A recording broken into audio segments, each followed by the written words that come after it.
Last night, I was down near the harbour.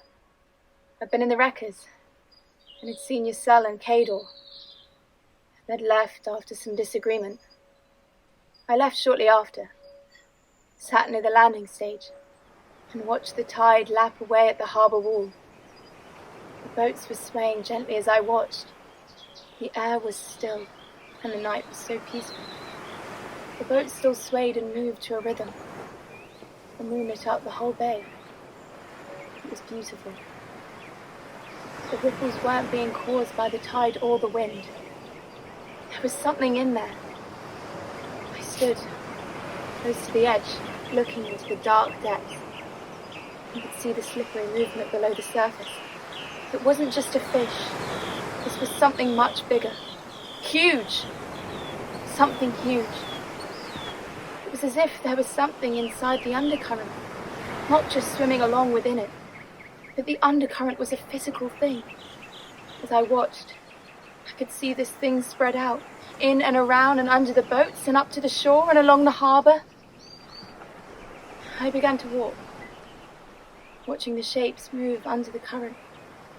Before long I found myself out of the village, and walking along a grassy bank, all the time watching the movement in the sea. That's when I heard it. I could hear them, laughing, giggling, kissing, splashing. Christ! I thought, they're in the water. I crept along, moving close to the sounds. It was their clothes that I found first. A shoe followed by a sock and trousers and so on. It was a laundry trail leading me to the scene. Ysel was in the sea. Hader was lifting her up with his strong arms as she laughed and soaked up the moment. It was a vision of true joy, of unquestionable free love. Two spirits, two bodies at one with the nature in that sea with the moon, and the whole moment was beautiful. They kissed and held each other tight, and her face shone with a happiness, a perfection of pleasure. And then the undercurrent moved, and all around them became something of darkness, as it wrapped itself around the two lovers, under the tide. Something slipped from the wave across Cador's back, over his shoulder, reaching for Ysel, reaching further across her shoulder, around her neck and down into the waves. It wrapped tighter, pulling the two closer as they kissed, seemingly unaware of this third entity. I looked around, for a branch to use as a club to fight it off, to warn and help them. I must have lost my footing as I tumbled to the water, sea up to my waist, freezing cold as I grabbed at the muddy bank. Then I felt it against my leg, wrapping round and around gently as if it were caressing rather than grabbing. I panicked, kicked and pulled myself onto the shore, turning to look. The two had made their escape whilst I was the thing's focus. What I saw, I'm telling you now. This is exactly what I saw. It was Ysel. It was her arm. Her arms, her body had defiled nature. Her shoulders were flesh. What her limbs had become was a sin. And Cador was embracing this. And they were both smiling at me, laughing as I pulled away onto the bank, and then I was running. And running through the wood to a higher ground, away from the shore.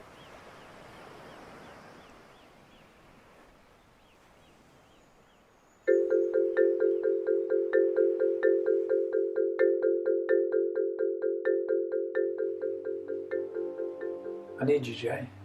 I need you, she said. And then she kissed me. A long, slow kiss, lips pressed tight, locking the events of the day together in a binding personal contract. My mind raced, confused and questioned my involvement, but I couldn't pull myself away. This was desire. A perfect moment that centered my whole existence to this one single point in my life. On this beach, this girl. I knew it was right. Then we were stumbling back up the beach away from the wash. Pebbles underfoot, kissing lips and a strong embrace.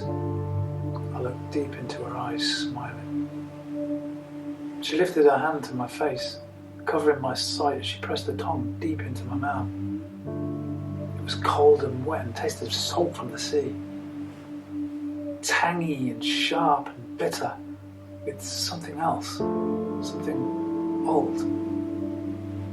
I panicked, wanted to push away and run from this beach, but instead, I let this happen. Her cold tongue was addictive, unlike anything I'd ever experienced. My hand fell to her legs, cold and smooth, slender yet muscular. I stroked her thigh and she held my face in her hands, connected by that kiss. Then I felt the faint track of skin along the inside of her leg. I traced it lightly with my fingers, following the line down to her knee. I began stroking the scar, following the line like an inside seam on a pair of jeans. Stroking lightly from the knee to the thigh, then further down, fingers reaching the wet sock in the top of her boot. I spanned my hand, stretching my little finger to touch her other leg as I followed the line back up to her thigh. There it was, the same track on the other leg. I rolled her onto her back and she froze. I didn't notice the fear in her eyes. My hands were all over her. I kissed, pushing my tongue into her mouth. She was still and frozen like a dead girl, staring into the blackening sky above. I stopped, looking at Audra, questioning my actions and what I'd done wrong. "I'm sorry." She rolled over and stumbled toward the shore. She stared out to sea as I sat with my back against the barnacle-encrusted boat, head in my hands. I checked my watch. The last bus had left town. What had happened to the time? Here I was with this strange girl in this strange town, the night before my own wedding. But it's what I'd chosen. Unconsciously, unwilling, but I couldn't protest the facts. I was here with this girl and I wouldn't choose to be anywhere else. She stood with the waves lapping at her boots. She was beautiful. The light from the moon reflected from the sea, casting a silver, glistening profile of her face. I reached over to my bag to get my camera, the ultimate photograph.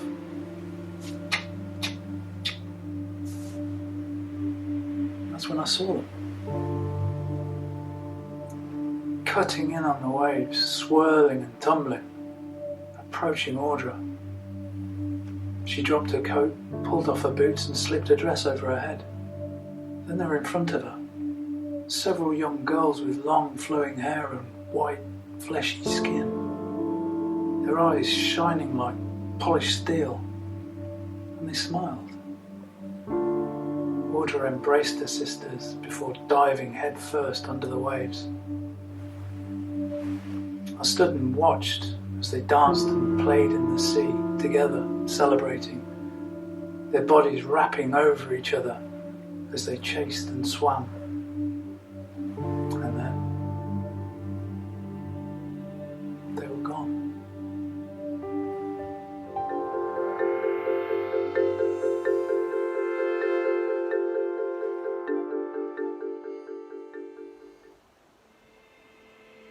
It took just 3 days to notice what was going on.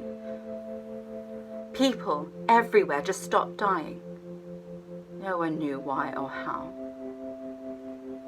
It was as if death had packed her case and left this planet. It caused great concern, and before long there was all sorts of shortages. Food, accommodation, work, you name it. Disease had gone too, amongst other illness. It seemed to be the only way to cease of existence was from unnatural cause.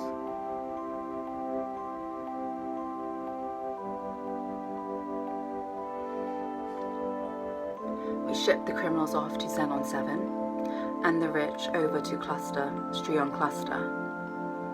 The rest of us stayed here on Earth, falling over each other in tiny homes.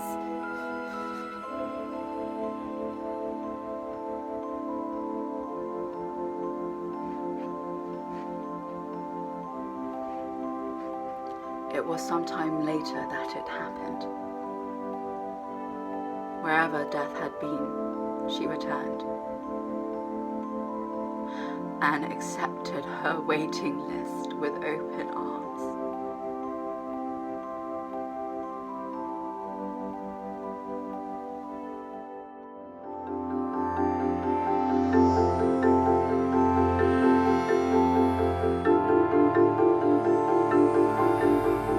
I watched my father hack my mother to death when I was 6 years old. I don't remember what the argument was about, but the memory still stays with me. I remember his words slipping on his cigarette breath. She did some bad things, son.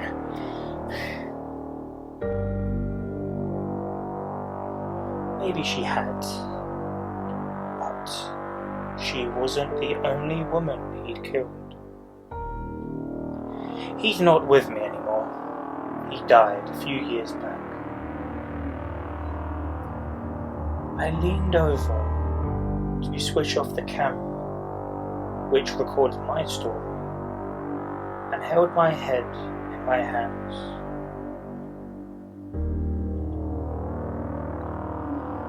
It had begun so many years ago, but what I was about to achieve was so much greater than all that.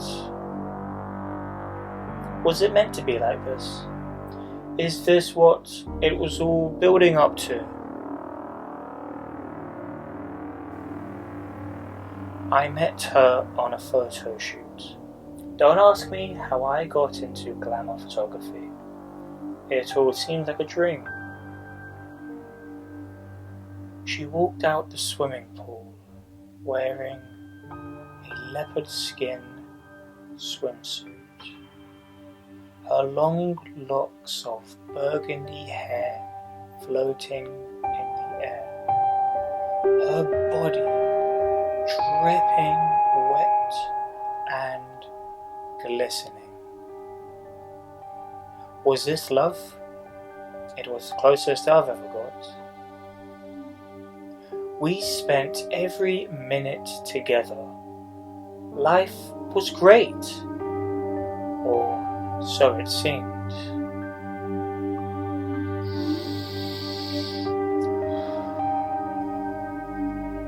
I'd found a guy in our apartment.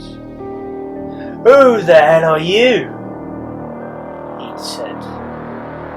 I pushed him to the ground and proceeded to smash his face in. He probably died within the first few blows, but I continued to strike out anyway. Then she appeared. Ah! What have you done? She cried. I didn't listen to her. I slapped her to the ground. I remember pushing her face onto his, letting her kiss him for the last time. I could hear her nose break and body writhed. She died soon after. Suffocation, or maybe a heart attack, I don't know. She really ruined my life. Then I stared into the lens of the camera. I could see my own reflection. I could see the reflection of the camera in my own eye. I blinked and continued. That was all quite some time ago. I've had plenty of time to contemplate life, the things I've done, the things others have done. It took me a while, but I decided that she needed to be punished further. I'd read the work of Crowley and MacGregor. It didn't seem too difficult. It was all there to be learned, and it was all so accessible. I guess some people just don't want to believe. So here I am, 6 years later, and I've got the lesser key by my side, and the bloodstain still on my dining room floor from that eventful day. I left the camera running while I prepared the room. Some candles, chalk symbols around a star within a circle. Seems ridiculous, I know, but it works. I cut open the coal sack and pulled out the small girl. Her wrists bound, mouth was gagged, and she looked filthy from the coal dust. She cowered in fear as I flung her to the ground inside the circle. The fun was about to begin. She cried, but made very little sound. She had streaks of tears across her face, which cut patterns in her powdery coal face. I felt empathy for the girl. But the reality was she wouldn't feel a thing. The process is simple. Unconsciousness, summoning, forced possession, known in the trade as binding, which resulted in my endgame, torture. Never have I felt so much achievement, relief, and satisfaction. And for a short time, it calmed my urges and desires. But now I know how to get my daily fix. Revenge is sweet.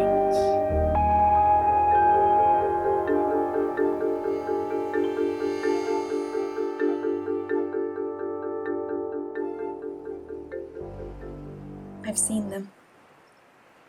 Beneath the watery depths. They are always watching.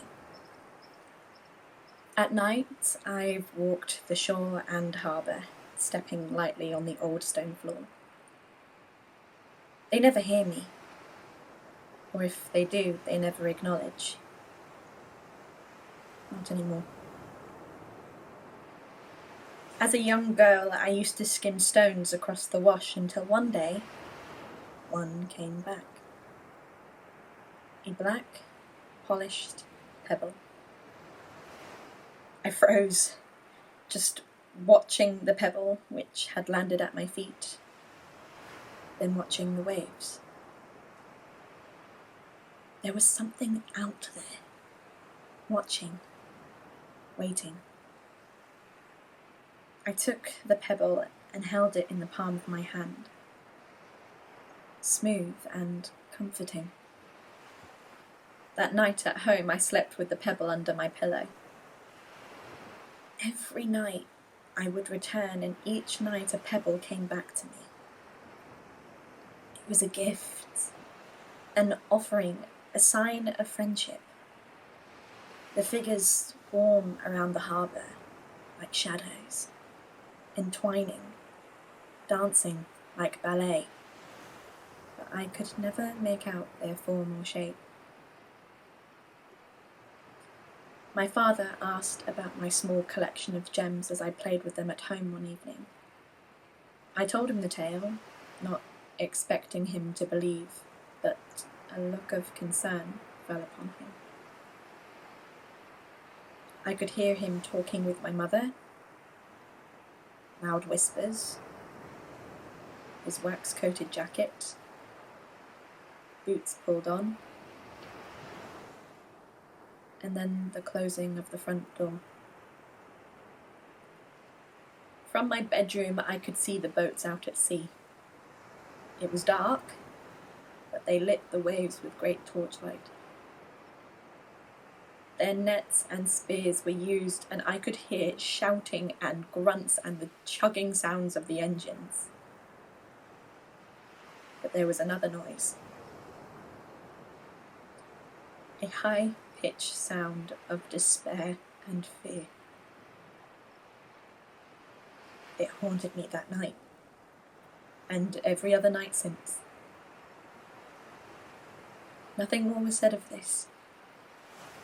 And to this day, many, many years past, I've walked the shore, the harbour walls, the stony beach, but they don't see me anymore.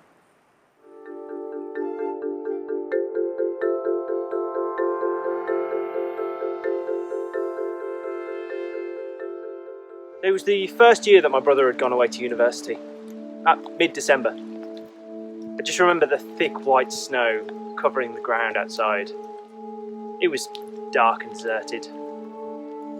Snow was unusual, but this was somehow different. I ran straight outside as soon as I'd wrapped up warm. The snow was so thick, but I was alone. So I threw a couple of snowballs, dived and rolled around, but it's no fun when you're on your own. I think I must have been around about 12 at the time. Nothing was ever the same when you left. Well, my life just felt empty, and I'd lost my best friend. I mean, don't get me wrong, I had plenty of other friends, but quite a few actually. But no one ever replaced you, brother. It was around about the same time that my dad was having problems with his job after the closure of Triumph. He'd been unemployed for quite a while, and it was really hard on him. I know that now. But to be honest, I knew that then, but there wasn't much that I could say or do to make it any better. I know I was so young. I just remember lying back in the snow, staring at the black sky. It was a dual carriageway, but it was strangely quiet. I just remember the cold seeping through my clothes and my face starting to freeze over. I lay there just like a dead kid, like I'd been hit by a car and left to die as the innocence of the snow just slowly covered my body. But I got up after that. I walked home, stood in front of the red door of my house and fumbled in my pocket for my keys and lost. I'd lost my keys. The fear that went through me at the time was just unimaginable. Lying out there in the street with the keys to my home. And the anger that I would have faced from my mum if I'd have went back. So I retraced my steps. Looked for the keys in the snow. I remember there were a silver set of keys with a plastic picture fob on them. And I'd cut out 2 photos of Marilyn Monroe from Film Magazine and put them in the key fob.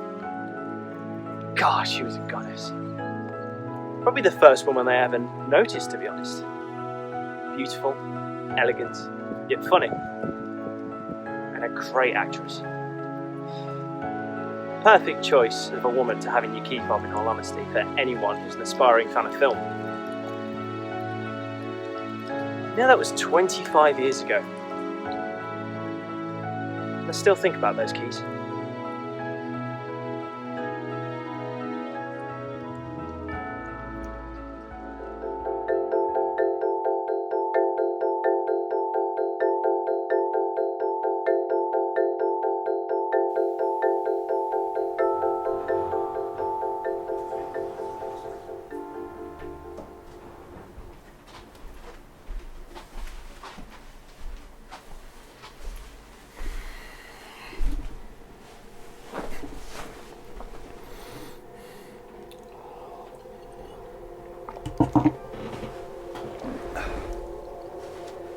So, this is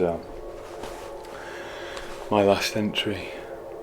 I wanted to make a document, a recording of what happened as a word of warning, and to explain to my friends and family why I acted in such a manner. It's difficult for me to express my feelings at the moment. It's well, my mind's only in one place. It's difficult to get out my head. I'll start at the beginning, where all good stories begin. It was Stuart who introduced me to her. I've been visiting my old friend Stuart, and in the past he'd always been stable, safe, solid in his relationship. But he'd had some problems at home recently. Recently split up with his girlfriend, and on top of this, he lost his job, his office job. Anyway, we'd had a few drinks, been chatting for some time, and he said, "Toby, I need to show you something." I smiled, but he was serious. But I'd never seen this expression before. It was a look of guilt, of terror, and, well, frankly, it scared me. Anyway, we went into his study, this large room, lit with a little lamp and the light from his computer, and he showed me a video. He told me he couldn't stop thinking about it, couldn't get the image out of his head. It was obsession. I took the chair and sat at the desk and watched as the film began to play. There was a park, beautiful sunny day, beams of light flashing through the branches, openings of leafy trees. There was a young child in a white Victorian dress, holding balloons in one hand, and in the other hand held the hand of an old man dressed in a black suit with this huge, massive moustache. And there's a child in a red chopper bike wearing a $6 Million Man t-shirt, and these two girls threw a frisbee to each other, hot pants and permed hair. And a band played brass instruments dressed in military attire. It was colourful and beautiful, and it was almost blinding, and I could almost feel the warmth from the sun. And then the film showed a woman on a bench. She sat watching the world with this smile of love and contentment. Oh, she was beautiful. She had dark hair like chocolate shaving curls hanging around her shoulders, and her olive skin just soaking up the sun's rays. Full lips, round cheeks, and big dark eyes making her beautiful face perfect as it could be. The film focused on this woman, getting closer and closer, and she seemed oblivious to whoever had the camera, instead watching people go by, enjoying the weather with joy and happiness. People on roller boots, a little dog wagging its tail, a child on a penny farthing, a girl jogging listening to a Walkman. I mean, and in the sky, a hot air balloon passed by with a man in a wicker basket raising a glass of champagne as a toast. And they're all there for her, and she just watched, soaked them all in. The camera got closer and closer until all that could be seen was her eye.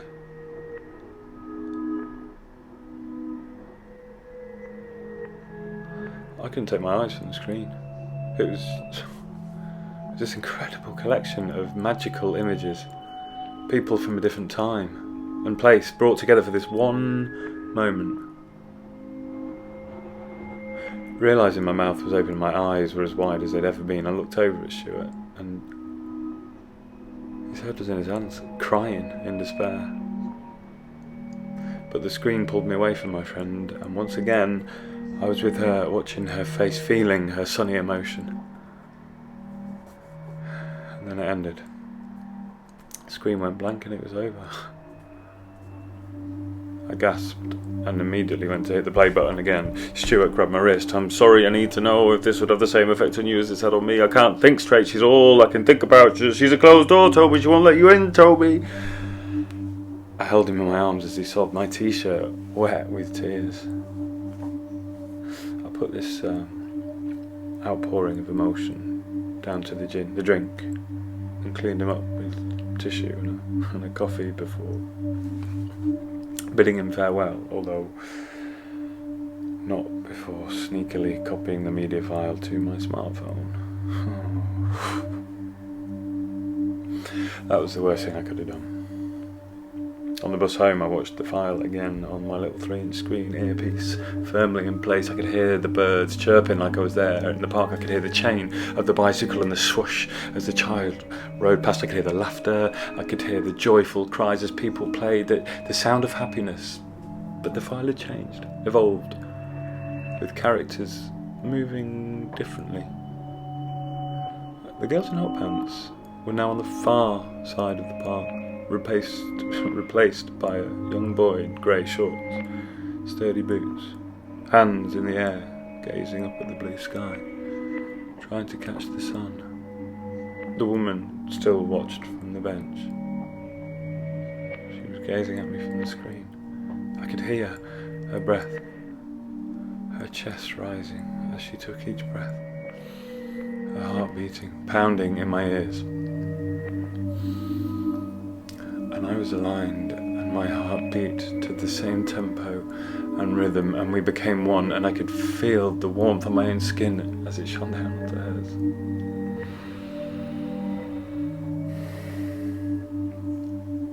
Suddenly I was jolted to a halt as a hand grabbed my shoulder. These 2 police officers lifted me from the empty bus. The driver, he was Polish, I think, was pointing and shouting at me from behind them. They explained it was the end of the route and wanted to know why I'd refused to leave the bus. I was confused. They searched my pockets for drugs, but nothing, and they sent me on my way with a shove. I watched the file later that night, the following morning, and every opportunity from that moment on. My girlfriend had left numerous voicemail messages for me after I'd forgotten to turn up for our anniversary meal. It changed from concern and distress to upset and anger and abuse. Each time I listened, but the words passed me by, and my thoughts were in the park with her. I spent several weeks walking through the parks all over the city, looking for a bench or a sign to find the exact place and location of the film. Would she still be there? I dreamed of finding the park and walking amongst the roller skaters, the dog walkers, and the child with the balloons, and the woman on the bench. I'd take a seat and we'd talk, I'd charm her, and she'd love me, and we would spend every day together, enjoying life, happiness, and the park. And then I'd wake up to the reality. I'd lost my job. Neglected to turn up for weeks, you see. Money was running out. I'd become hungry and lonely, and the file didn't seem to glow like it did before. That's strange. The park seemed less busy. Fewer people playing ball. Stray dogs running across the grass, desecrating, barking at the child with deflated balloons. It seemed cold. The few people left were wrapped up, scarves and woolen hats. Bitter cold winds, frosty even. She was still on the bench. Her smile, her eyes, and her beauty still pulled me in and kept me captivated and alive.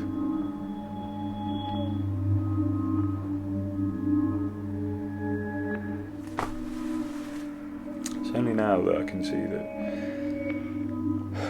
I can't go on like this. I can't go on like this because it's destroying my life. I can't go on with people ringing and pestering me on the phone, Fran knocking on my door all the time, and the hunger in my belly. It's unbearable. My skin itches and I have this pain in my head. I need to be with her. Be safe and free from the world. And this pain.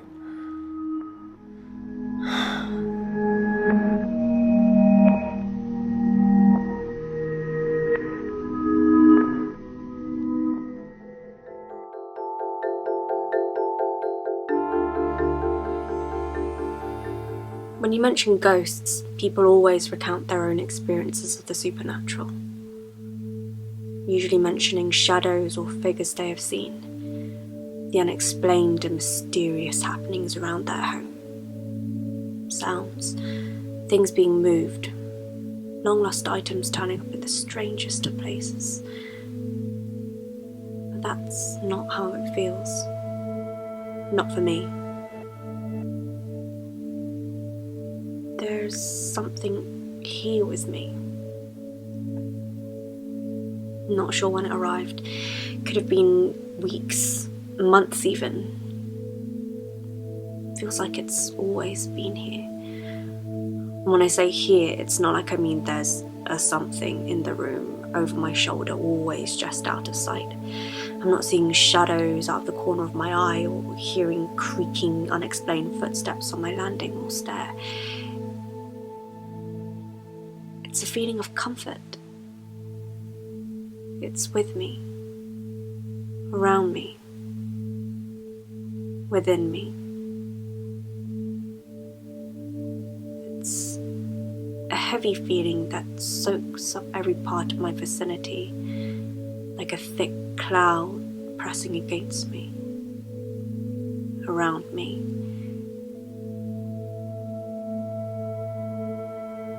It's not always here, not in the whole house. It comes and goes as it pleases. I can find myself at breakfast in the kitchen, alone with my thoughts. Its presence has gone from my mind, and things feel vaguely normal. Then I'll sense it. Not slowly, not suddenly, not overpowering and surprising, but just there.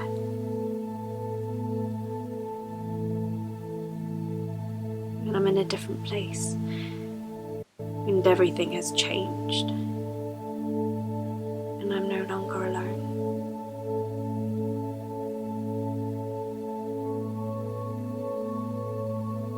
My mother passed away. It was unexpected. She was taken to hospital after a routine check, and we lost her a few days later.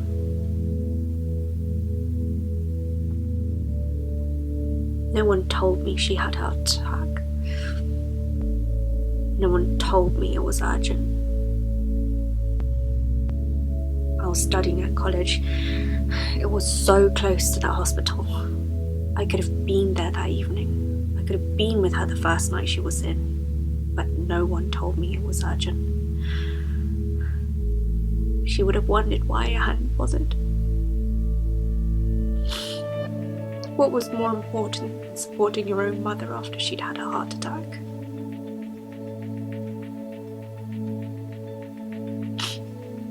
I'm lost without her.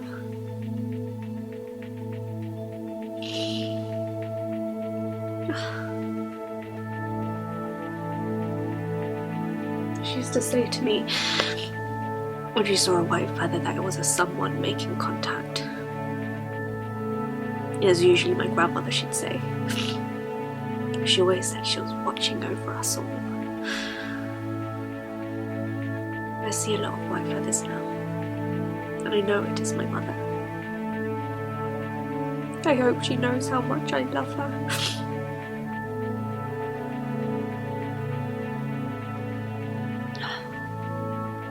But this thing, this presence, that isn't her. It's not my mother.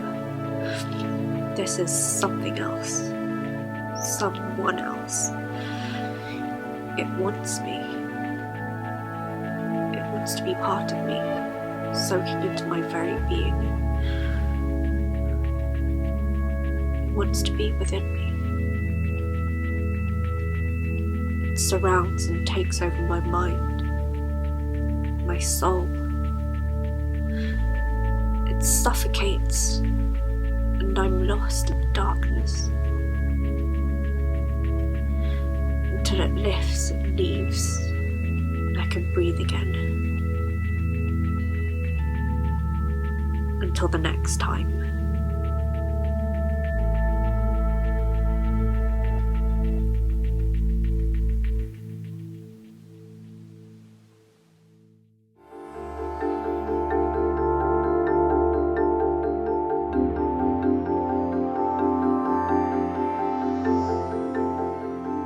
By pressing down lightly on the girl's neck, I knew she'd soon lose enough oxygen to her brain to make her practically useless.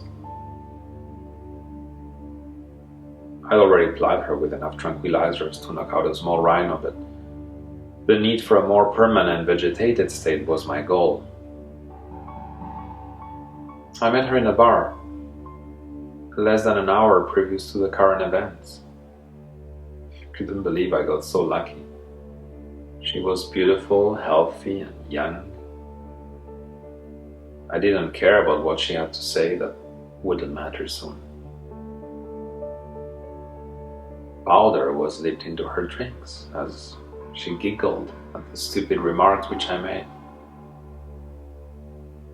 She was soon unable to stand. Her eyes rolled and she vomited on herself. I knew it was time to leave. I made my apologies to the door staff as I helped her walk, one arm neatly tucked under her tiny frame, holding on to her other arm, hooked up over my shoulder. The apartment was just how I left it. Candles were still simmering, casting flickering shadows over a vast collection of books and chalk drawings that dominated the room. There was a little domestic use to this place.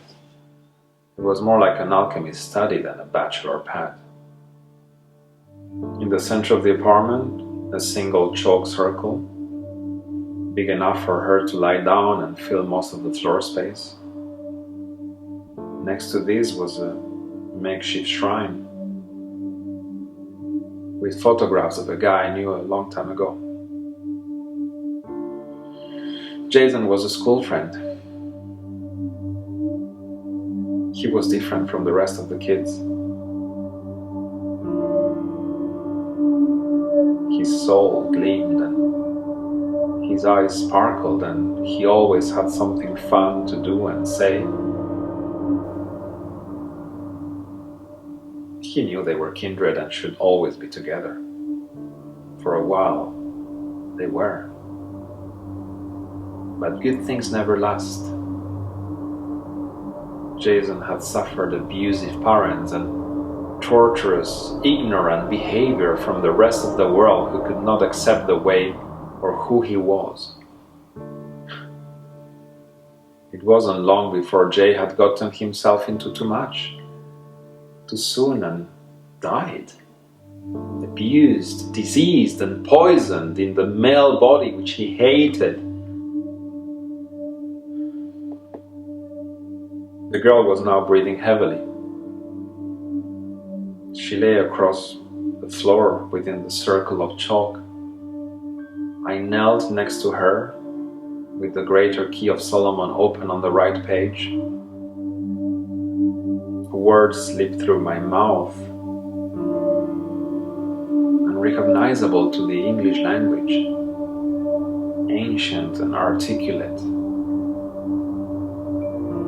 All the while, my eyes focused on one image. It didn't take long. I could feel other things breathing alongside me in the room, moving along, touching, flowing through me. I felt petrified, yet calm and understood. The girl began to move, waking up from a sleep which had lasted years. She opened her eyes and smiled.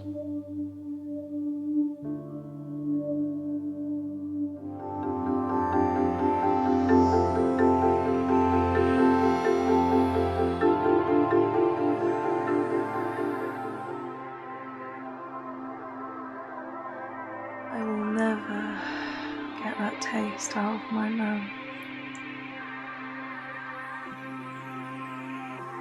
After the collision, we became lost in space. Half the craft was destroyed, as well as our food supplies. The three of us drew straws. Mine was uncut. Sarah took the LI. Tears washed over her face. She slept and was soon cold.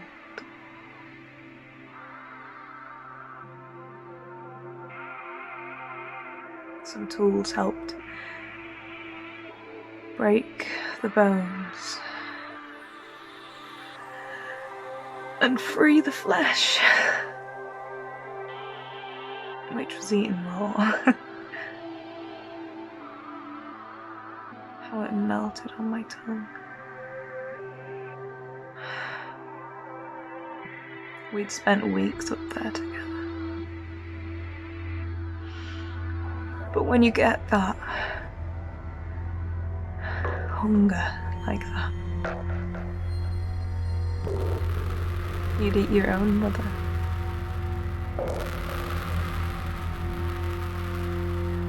Art couldn't bring himself to feed. I knew he had a thing for Sarah. I'd heard them. I smelt them.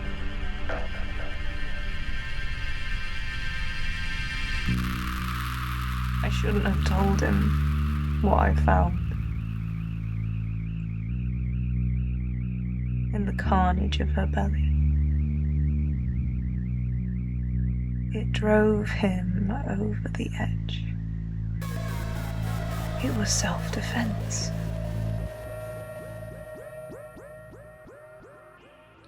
Left me with enough supplies to get by. Until they found me.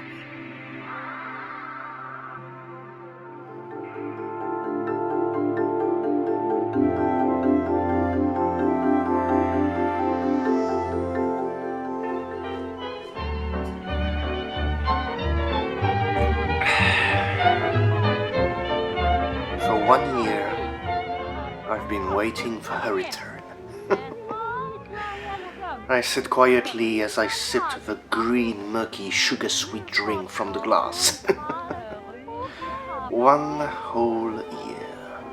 J'aurais voulu le ressembler et je disais l'air accablé, me croyant tout seul, Bruno Mars. Je voudrais être blanche. There was Pour moi, quel bonheur. a girl sitting next to me. I didn't know who she was or where she had come from. Did she pity me? Did she fancy me? I could feel my left eyebrow rising questioningly. I sipped at my drink.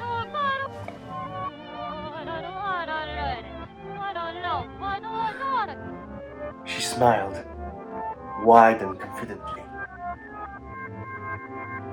I looked into her eyes, captivated. Green as emerald they shone. Why did she leave? She asked.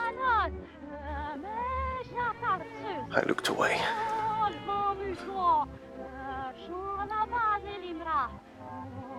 Haunted by my past. My own doing. I thought.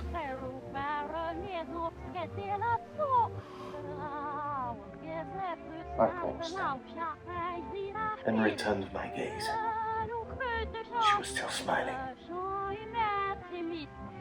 Things got too much for her, I guess. I tried to say this with as much honesty as I could muster, but it still sounded sarcastic and self-indulgent. I tried again.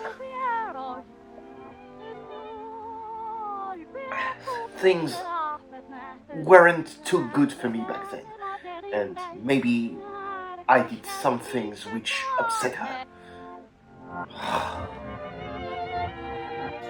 I could feel myself slipping away from reality, away from the girl, away from what really happened. Just tell her, I thought.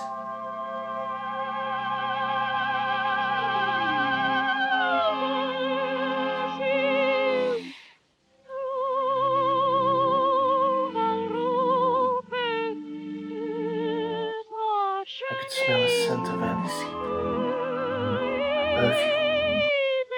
I could almost taste it. My head was filled with thoughts, clouded in haste. I could feel her lips against mine.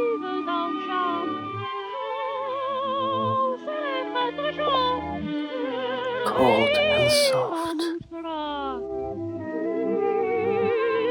Her breath was rich, and I could taste the scent of wormwood as it seeped across my lips. I opened my eyes, her screaming back at me.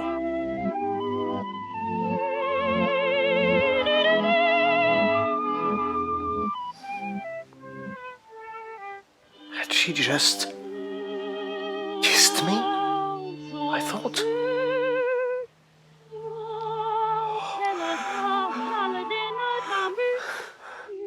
I paused and then smiled.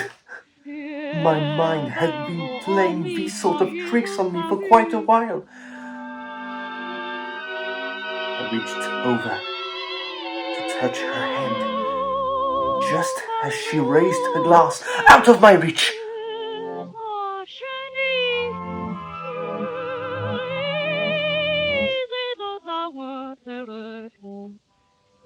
Was she really there with me? My focus was fading on me again, and the girl was turning into a green mist, a blur. I was about to open my mouth again, about to say something stupid, when she said, "Sometimes it's not all our own fault."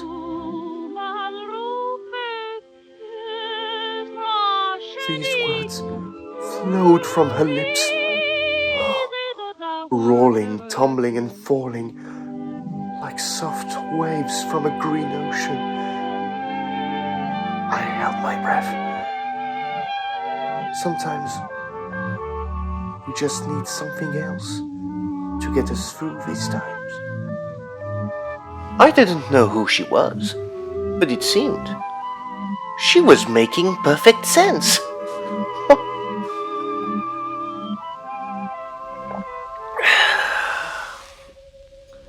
I watched her raise her glass to her lips until the last drop in her face.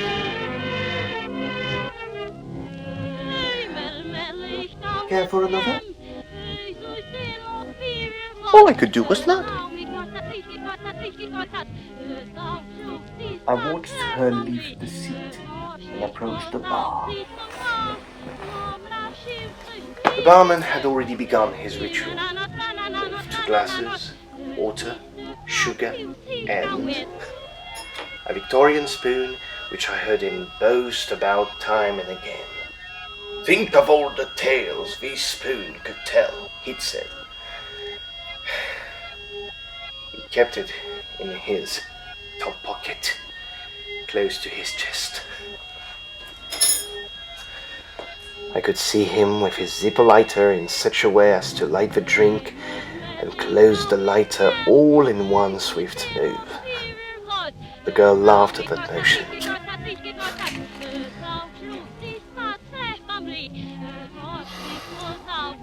I felt a knot of jealousy in the pit of my stomach.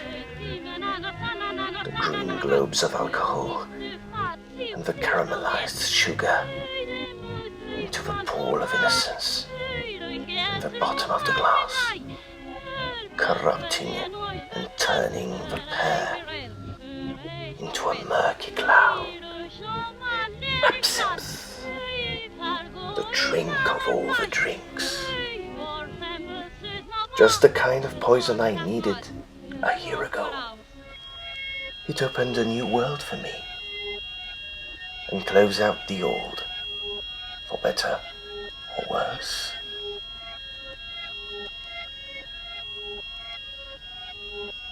Was that why she left me? Or had she gone long before? I couldn't remember. It seemed so distant.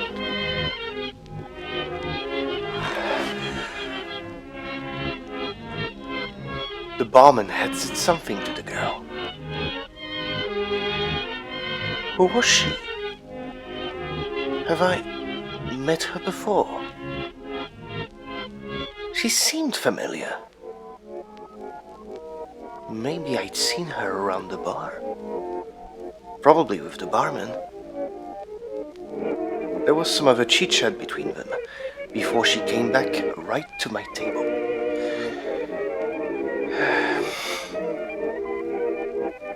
I've been waiting for a year, I began again. I looked up from the drink, twisting the warm glass between forefinger and thumb. I could see her eyes smiling back at me, warm and inviting. You've been waiting for the girl, she grinned.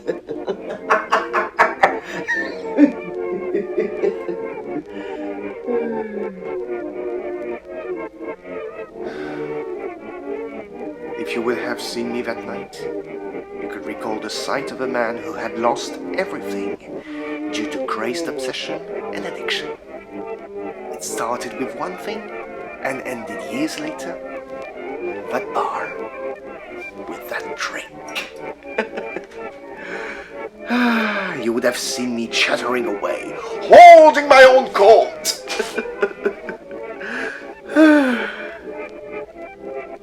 Maybe you heard me talk to the green-eyed girl. Maybe you too took a glimpse of her. If you cared to join me in the ceremony.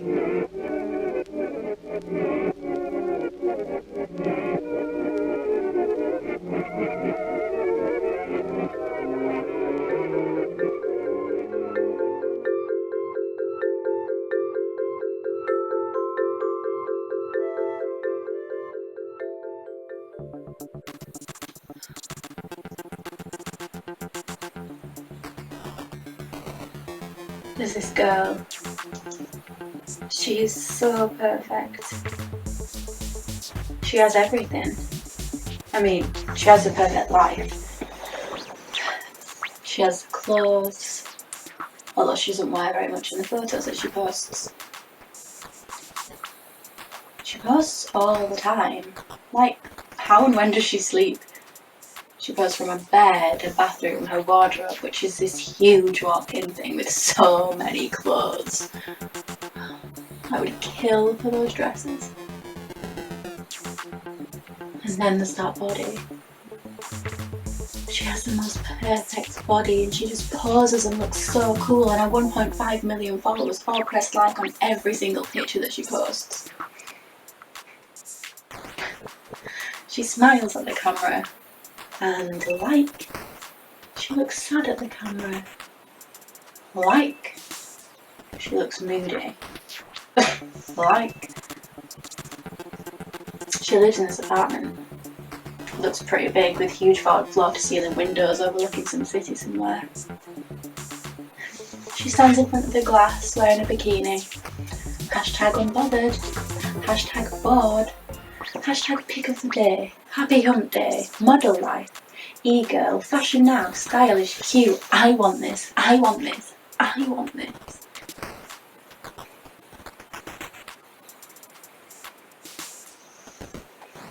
She never seems to go out.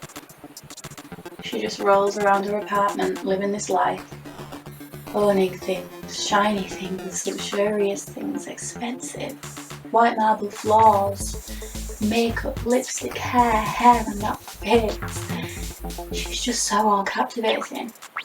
Just need to watch and look, see what she does next, what she wears next, what she posts, what food she eats, what music she listens to, the words she uses, but she never goes out. Never. I follow her every move. Ping goes my phone, a notification, a post, another bikini picture, followed by a sad face picture. Is she sad? She has everything. She seems off balance. One picture she smiles, the next she sighs. She's alone in this world. She posts pictures for her imaginary friends. A world outside a marble prison. Is she real? Does she exist at all? What is she wanting from all this? Influence? 1.5 million fans for what?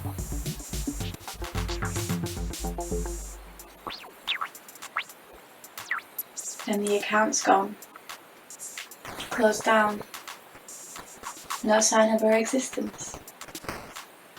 Erased, forgotten. She's replaced by the next e-girl recommended to me by the platform. Another soulless, transparent entity wanting something more from this life but not knowing what to offer.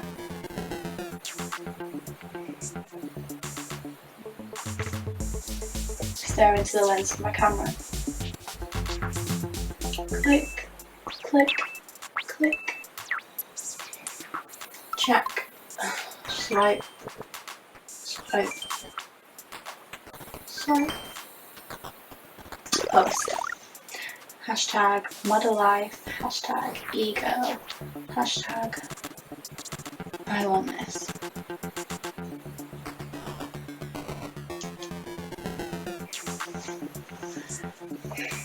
There is some talk of a disappearance. A death. Suicide. How do I feel about this? The first few days I felt numb. I'd lost my best friend. I cared for her, I needed her. Then the messages started flowing through. Posts, condolences, deepest sympathy, such a loss, gone too soon. They didn't know her. Not like I did. They didn't understand her. She wasn't like them, she was different. Why did she do this? This can't be real, it can't be real. There must be something else, something that we've missed. She can't be dead, she can't be.